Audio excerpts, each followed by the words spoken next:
Good afternoon, everybody. Thank you for bearing with Hugh and I as we learn new technology. I'd like to present, and it's my honor to present Hugh Harris, who is the Assistant Attorney General for the Department of Justice, North Carolina DOJ. And he's going to be speaking about a very important topic, and that is frauds and scams, especially during an emergency such as the COVID-19 pandemic. Many older adults are extremely vulnerable to scams and frauds, particularly during this time, and also as the stimulus checks are coming out, not to mention children that are home being homeschooled, as well as really any population that is on the computer at this time. And so without further ado, please, Mr. Harris, it's your show. All right, thank you so much. And again, I hope everyone's staying safe. I know it's tough what's going out there, but it's affecting everyone. We're all in this together, and we'll do what we can. So today, let me just dive right into it. We're talking about scams and frauds, financial exploitation from scammers. And as we know from any disaster, any change, any of the latest news, these scammers will adjust what they do. But first, let me just tell you this presentation is for everyone.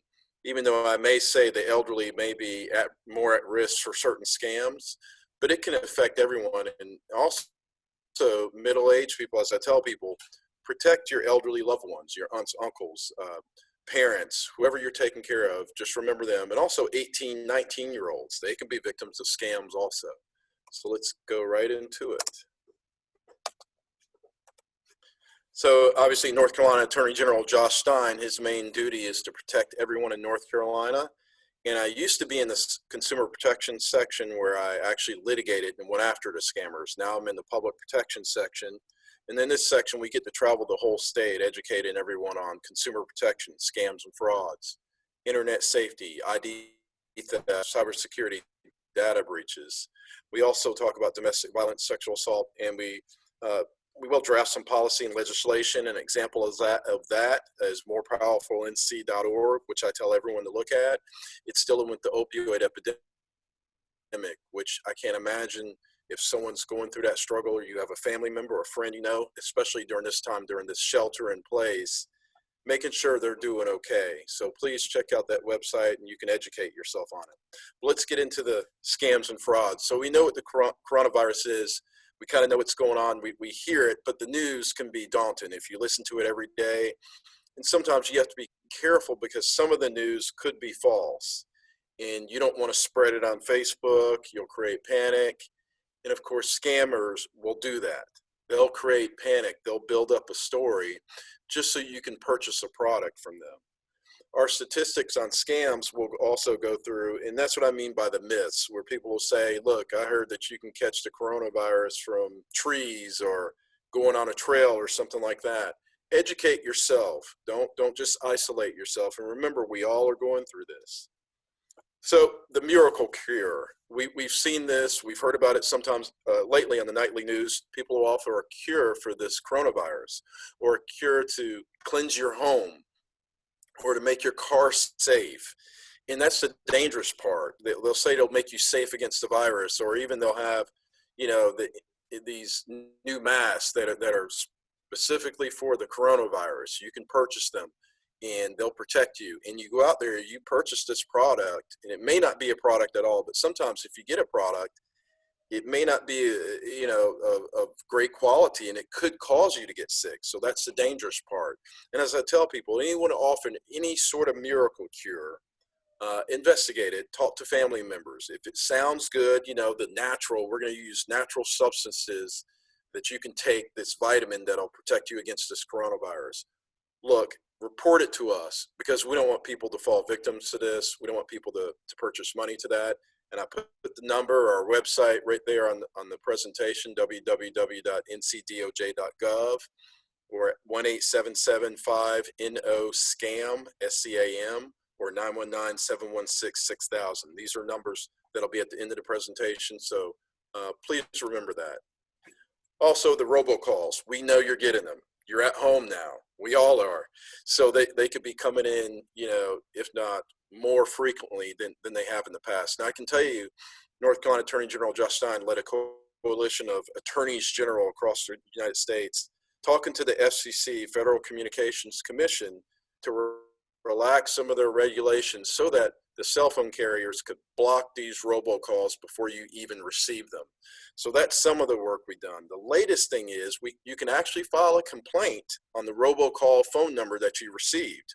Well, then you'll say, well, Mr. Harris, what can you guys do with that? Well, there's a lot we can do. If you file that complaint with that specific phone number, we'll match it up with the Federal Trade Commission, who will have a list of these numbers, and we can figure out if it is one person or one group sending these numbers and put a stop to them. We can figure out if it is a real company or if it is a scammer that's doing this. But if it is a real company, who's violating, let's say Dish Network, who we actually sued a couple years ago, but if it is an actual company who's violating the do not call list, we can actually initiate an unfair and deceptive trade practice claim. We could sue them for violating the do not call list. So that's why this new website we have set up where you can put in the robocall number is very important. And again, I'll stop here just to remind everyone, even though you're here, make sure everyone else knows this information. Use it for yourself, but pass it on to other people and use it to help everyone else too. Charity scams, right? We want to help the Mercy Ship that's in New York. Or, I may put if I'm a scammer, I can put a story out on the website and say, hey, this area with, this kid's home is being ravaged by the coronavirus. They need masks right away and they need money for food. Please send it to us. And I'll give a charity name. Well, there's a way to research charities, especially if they call you by telephone or by email. You can check the North Carolina Secretary of State website. You can actually research the charity by yourself online by looking them up and seeing if they're real. If you're not sure yourself, ask a family member. Say, hey, I want to give money to this charity, but I want to make sure that this is a legit company, nonprofit that's going to help someone, a 501c3. Let me make sure they're legit. And also, each charity should at least show you a breakdown of where the money goes. So if they're legit, they should be able to show that to you. You should be able to see it online. Another big one that we've seen come from this, and there's no way I could have predicted this. I should have known this would have happened. But when the coronavirus struck, obviously toilet paper was a big product for some reason, but also we know mask and disinfectant or hand sanitizer. Also gas stations could be an issue, or even hotel or motel rooms. Well, this is the price gouging. North Carolina has a price gouging law. It's North Carolina General Statute 75-38, if I'm not mistaken. So that'll give you a go-to to check it out. But the price gouging law comes into effect. What it is when the governor declares a state of emergency, basically goods, products, services, rent, if you're renting or buying, they cannot charge an unreasonable amount. So toilet paper, if it's 12 rolls of toilet paper, it should not cost $30 or $40.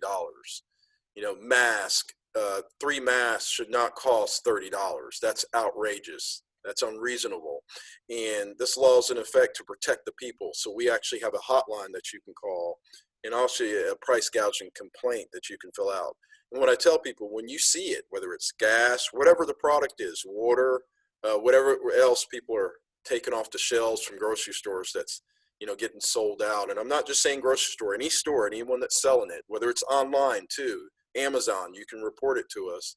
Take a picture of it or take a screenshot of it and file that complaint to our website. You can go to our website, www.ncdoj.gov. That lets us know what's going on because we cannot be everywhere at once. So by you telling us, we can investigate the company.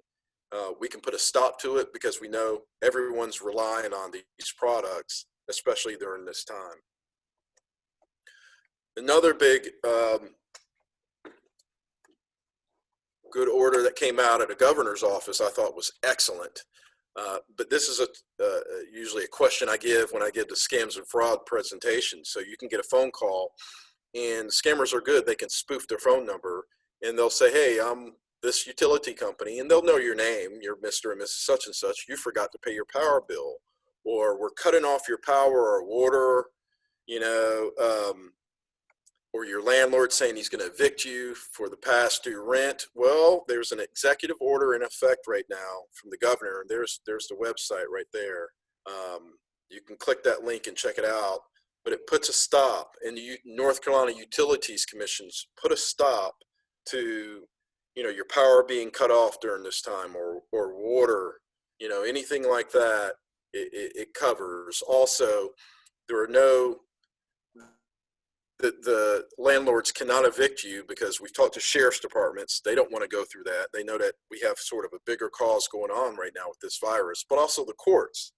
In order for a landlord to evict you, they have to take you to court. Well, courts have been shut down, and under certain, obviously important business is still going on in the courts, but that's shut down. So they cannot evict you during this time. We have a more pressing thing going on, obviously, with this virus. We want to keep everyone safe. So again, the governor's order protects you with, utilities. They shouldn't be cut off, anything like that. So just do your research on that. Check out the website. You can go to the governor's website. And if you have a problem with that, you can contact our office. Again, 919-716-6000. Now, here's another thing we're hearing coming out, the stimulus check. As I know, just being in this area for so long and studying scams and frauds and unfair and deceptive trade practices, these scammers are very smart. So when they heard about the stimulus check, I guarantee you they are hard at work duplicating what the check will look like. Scammers are. And may even send it to your, you may receive a check in the mail saying this is the actual United States government stimulus check signed by the president. They'll make it look real, but it'll be something more than what the stimulus is actually supposed to give you in the news.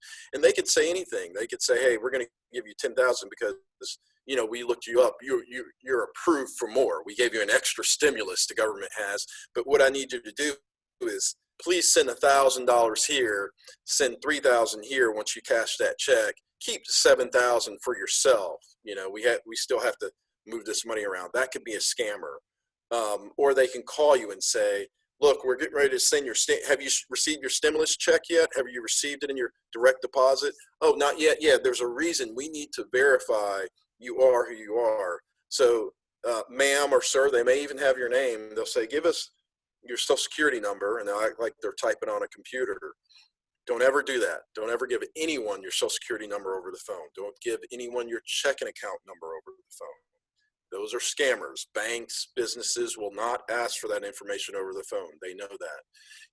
Another key point, you should not have to pay money to receive this stimulus check, okay? You should not have to. And they will try to trick you. They will try to fool you on this. They'll say, look, here's your stimulus check, and they'll make it sound big too. Yeah, it looks like you're approved for an extra amount.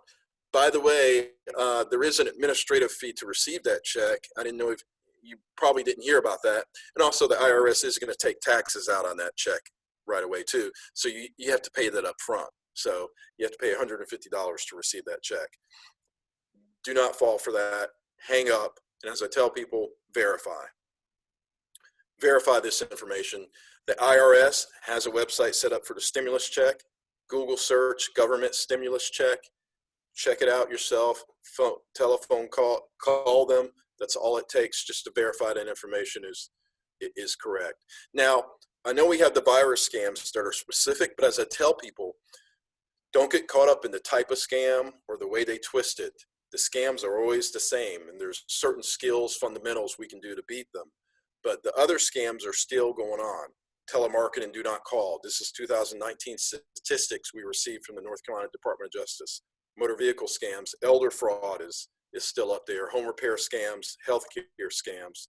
There's sort of the breakdown of all the complaints we received in 2019.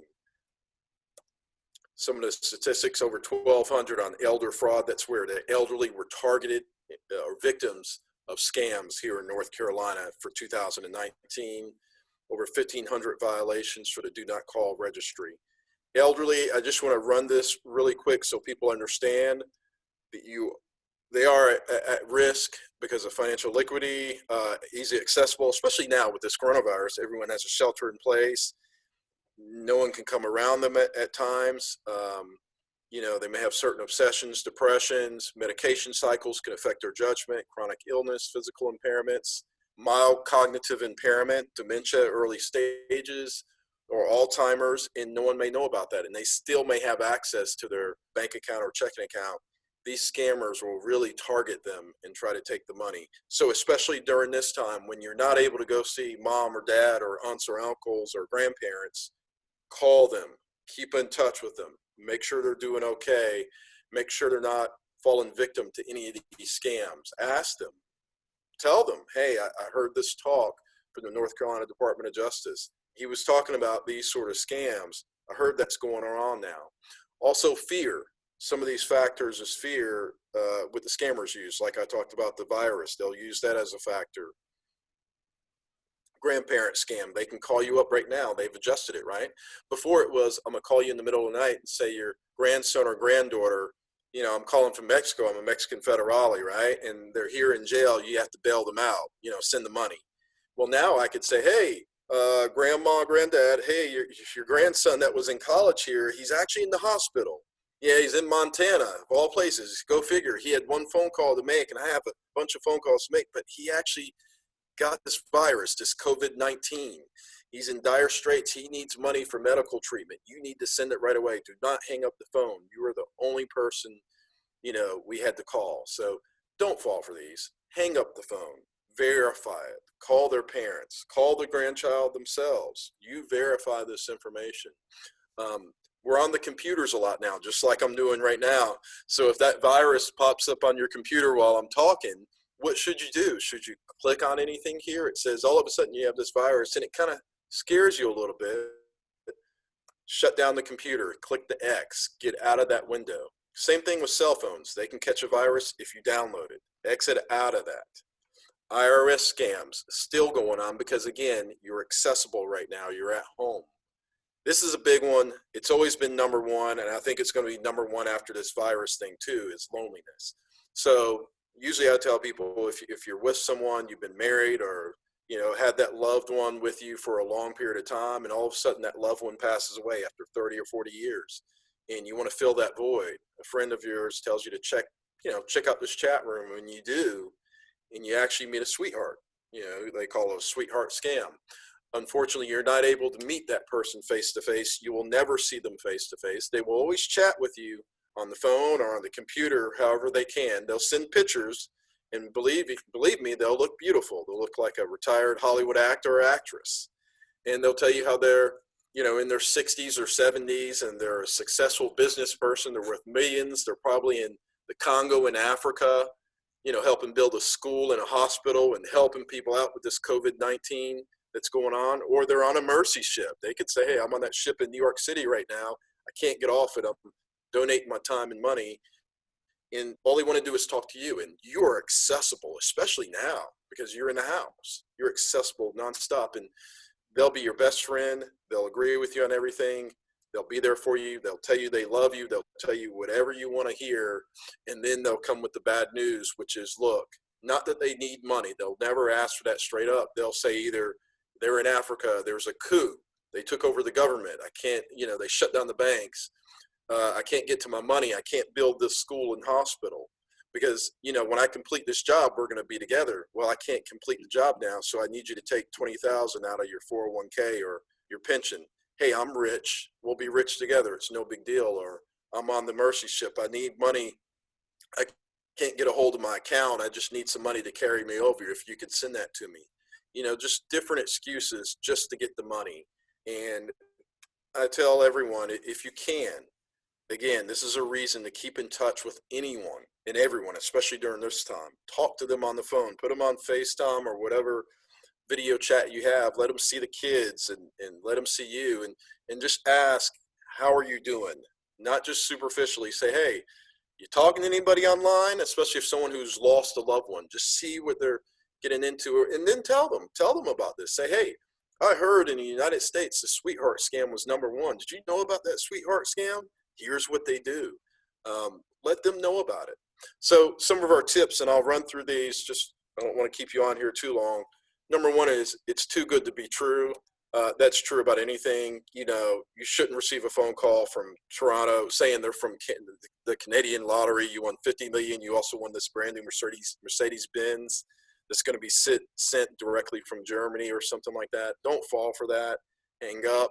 Again, as I mentioned, the elderly, people who are suffering from dementia and Alzheimer's who still have access to their accounts, and I hate to say it, they should not at this time, but they still do. They can fall victim to the scams, any of these scams, especially this one, and these scammers will empty out their accounts. Don't pay in advance. You should not have to pay in advance for anything you're trying to get, whether it's a job. College kids who are in college, you should not have to pay in advance just to submit an application or to get a job.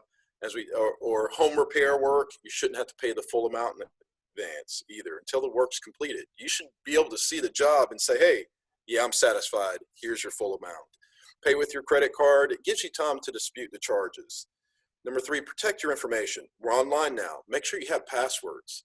If you're not using your video screen, it's up to you to cover it if you want to. That's kind of a good idea. I've heard of that before. You can cover up your video screen when you're not using it.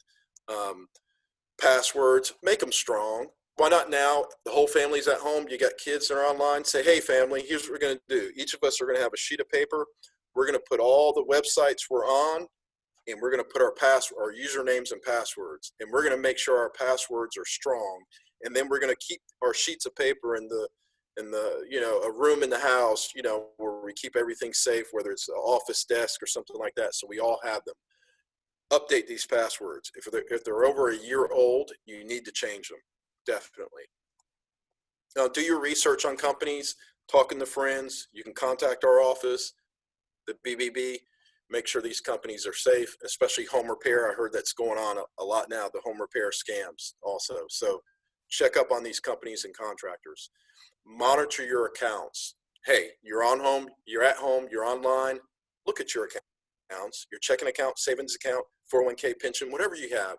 Look at them. Make sure the charges are yours, especially if you're taking care of an elderly loved one, or you have a college kid and you want to check out their account. Make sure their account's okay. I'll tell you this personally, it just happened to me the other day. Someone got a hold of my credit card number, and luckily my credit card contacted me and texted me and said, hey, were you here? Did you take these charges? And of course it was the dollar charge at a gas station I never heard of. Then they charge $150 at that gas station. But again, I monitor my accounts. I put some safeguards on those accounts. A lot of these credit cards will allow you to do that, and you can shut it down. So please monitor your accounts. You can check your credit report, financial accounts. Get the free security freeze. It's right here at ncdoj.gov/security freeze. It's free for everyone. It locks your credit report. So if someone does take or steal your social security number, they cannot purchase an item in your name without having the PIN code number for each of these credit reporting agencies, Experian, TransUnion, and Equifax. You would create your own PIN password for them. Again, you can do this for anyone of any age. I have it. You can do it for your elderly loved ones. You can do it for your college-age kids, whoever, and it's free. It can last forever as long as you want it to last. If you need to make a purchase, you can take off the freeze for that particular credit reporting agency, and they'll lift it. I can't stress this enough. It just helps us and protects us in this day and age when our social security numbers may be out there or compromised.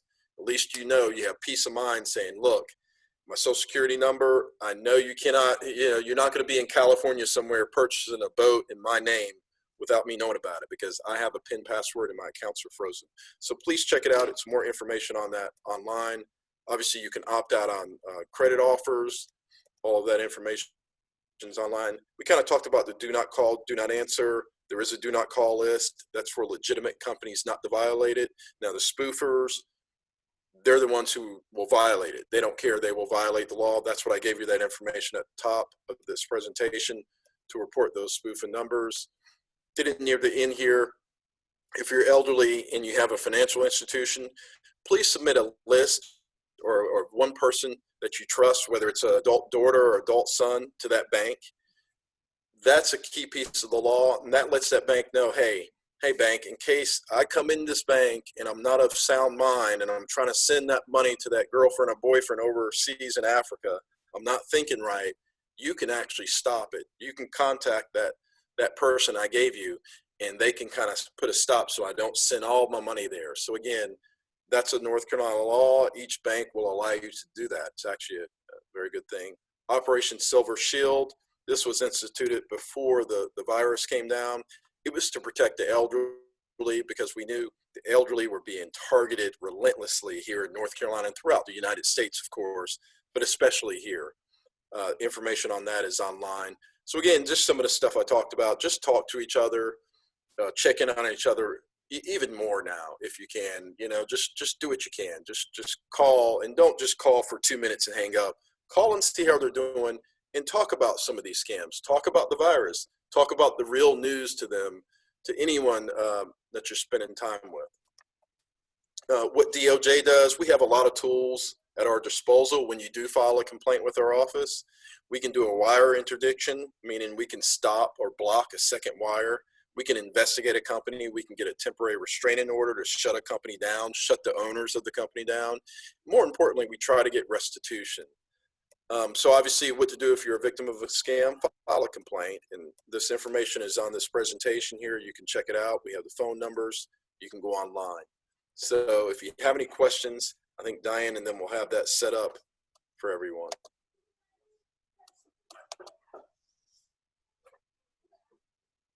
Thank you. Thank you so much, Mr. Harris. And for those of you watching today, if you do have questions, please post your questions on Facebook. I will be in touch with Mr. Harris. We'll be able to answer those questions on Facebook. You can also reach me at dsaccone@ymcawnc.org. And again, it's been an honor and a privilege, Mr. Harris, for you to join us today. And thank you so much for continuing to educate our community. Thank you so much. My pleasure. Have a great day, everyone. Thank you so much.